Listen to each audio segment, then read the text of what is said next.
You know, I've used Aquabound paddles for over 15 years, and I couldn't be more excited about the new Posi-Lock ferrule system. It's quick, it's simple, it's bomb-proof, and with no metal parts, you'll never deal with rust. Simply choose the feather you want on the paddle, click it together, and you have a solid, no-wiggle connection. For more information on all of Aquabound's great paddles, visit aquabound.com.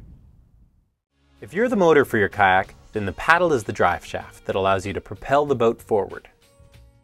Sea kayak paddles vary in length from 210 to 250 centimeters, and they have three main parts. There's the shaft, the power face, and the back face. The power face is the side of the paddle that catches water when you take a forward stroke.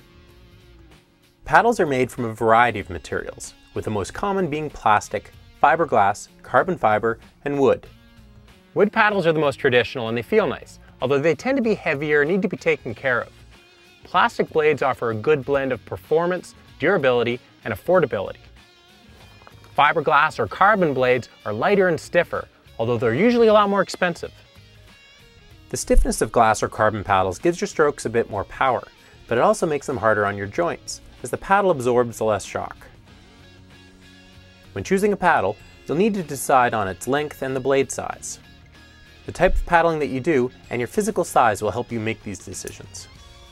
As a general rule, smaller paddlers should use smaller blades and a shorter shaft.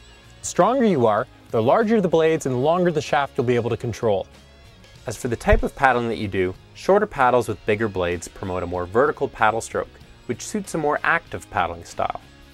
Longer paddles and smaller blades facilitate a lower angle stroke that's preferred when covering longer distances. These paddles will often have a soft dihedral shape to their power face, which means the two facets of the blade, either side of the center line, slope away slightly. This causes your paddle to catch less water, which means a smoother and easier stroke. Once you've chosen a paddle length and a blade size, there's a few other decisions that you need to make, the most important of which is the offset or feather of the blades. Feather is the amount of twist between the blades of a paddle. One nice thing is that most touring paddles come as two-piece designs, which provides multiple feather options. Paddles can have a large offset, or they can be flat. The advantage of feathering the blades is that in high winds, the top blade slices through the wind, offering less resistance.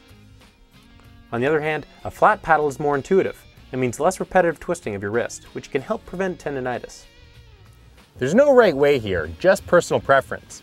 One thing we recommend though, is that once you do decide on an offset of your paddle, that you stick with it and not jump around from one to another. You need to know exactly how your blade is going to contact the water, especially when bracing. Something you'll probably see on the water are these twisty shafts. The idea is to make life easier on your wrist by placing your wrist and arm in the most natural position when taking a stroke.